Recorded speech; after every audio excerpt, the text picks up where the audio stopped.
I want to touch on communication. Communication is something that I think is really underrated when it comes to measuring performance as a leader or measuring performance just in success in business or other aspects of life. And when you first think about communication, you might just think, well, okay, it's easy. You're just communicating to somebody what you need, what you want, what you expect of them.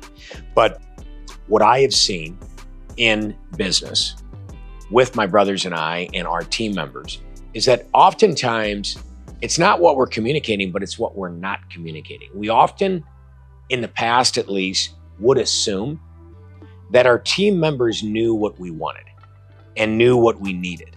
Because for us, it came natural.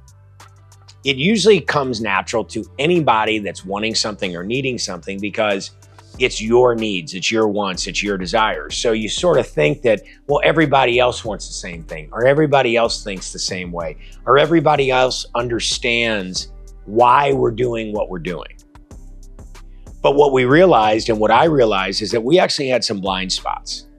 We just assumed our team members know what we want and why we want it. And that's just something that I think a lot of leaders make a mistake in. I think a lot of us just in general make a mistake with this. You know, we brought on our good friend, Bedros Koulios, who actually helped us with leadership, more on the communication side. And this was one of the biggest takeaways. I still work with Bedros. And one of the biggest takeaways was, don't assume the listener understands why you're asking what you're asking. The person that you are wanting something from, or that you're communicating something to, you have to explain the why behind it. Because people don't automatically understand why you're putting a process in place, or why you're asking for certain information, or why you want things done a certain way. It may come very naturally to you. It may come very instinctively to you. To you, it may be the obvious, but that's not what it's like for someone that isn't in your head, that isn't in your shoes, that doesn't have your same experiences, that doesn't look at things the same way you do. And that doesn't mean that I'm any smarter than my teammates, or you're any smarter than the person that you're talking to. It means that we all look at things from a different perception and from a different lens. And so what might be very obvious to us oftentimes isn't obvious to the person that we're talking to. So in communication, explaining the why behind what you're wanting goes such a long way for the people that you're talking to. It allows them to do their job better, and it allows them to do ultimately what you're needing from them. And they do it with an understanding and a depth that ultimately is going to produce a better result. And so in communication, it's very important as a leader that if your team isn't performing or isn't doing something the way that you anticipated or the way that you expected, or isn't following through with a process in the way that it was intended, you have to look at yourself first. And you have to ask yourself, wait a minute, did I actually communicate this in a way where they understood what my need was? And what I have found by looking at that is that 9 times out of 10, it falls on me. My delivery, what I asked, and how I communicated. Now, sometimes it is going to be the fault of the person that you communicated to. But it's really important when something doesn't go as you anticipated, or a process isn't being run the way you want it to, or a meeting isn't fulfilling the original intentions that you had for it, that before you start getting after your team members and getting frustrated and getting upset, which I've done so many times before and sometimes still struggle with that you look at yourself and you ask yourself, how am I responsible for this breakdown? How am I responsible for this meeting not going as it was originally intended to go? How am I responsible for this process that was supposed to be recreated for a certain result is not accomplishing that result? How am I responsible for my team member that I asked them to do something and they delivered me a work product that isn't at all what I was looking for?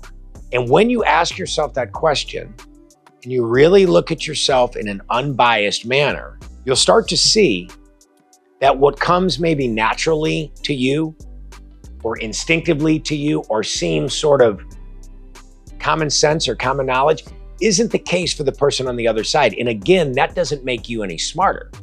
It's just understanding the fact that we all approach things differently. And the same thing would probably go for them when they're communicating with you. You know, if somebody's communicating to me that has a different expertise than I have, or is in a different industry, or needs something from me that I'm not familiar with, or doesn't come as naturally to me as it does to them, and I don't really understand the why behind what they're needing, I'm not going to be able to deliver to them like I would if I understood the why. You know, and this applies to all aspects of life. I was just thinking about this as I'm talking. I mean, think about if you're in the gym and you have a trainer, and that trainer tells you, do this workout, do these exercises, and do these amount of reps and sets.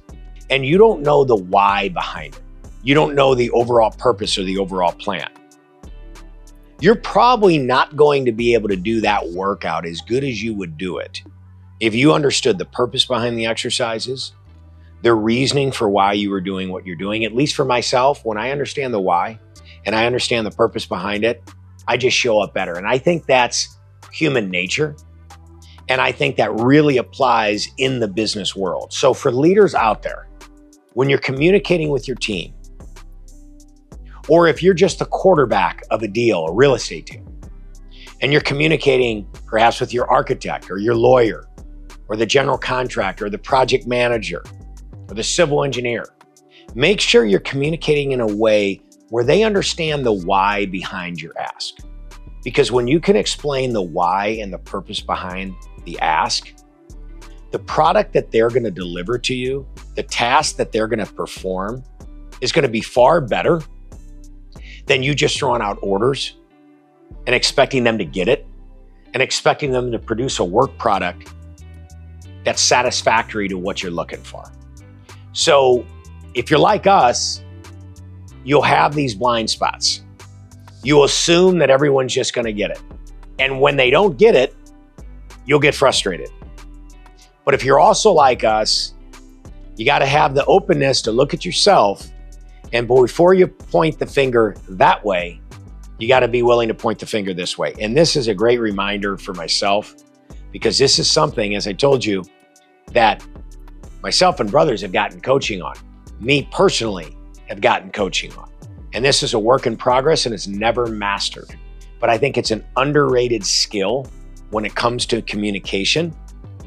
And if you can master that, and if you can have the patience, and if you can take the time to really explain the purpose behind what you're asking, even to you when it seems totally obvious, if you can take that extra time to do that for your team members, they're going to understand you better. And ultimately, the end result is going to be far better than just throwing out the orders without taking that extra time. So think of that the next time you go to communicate.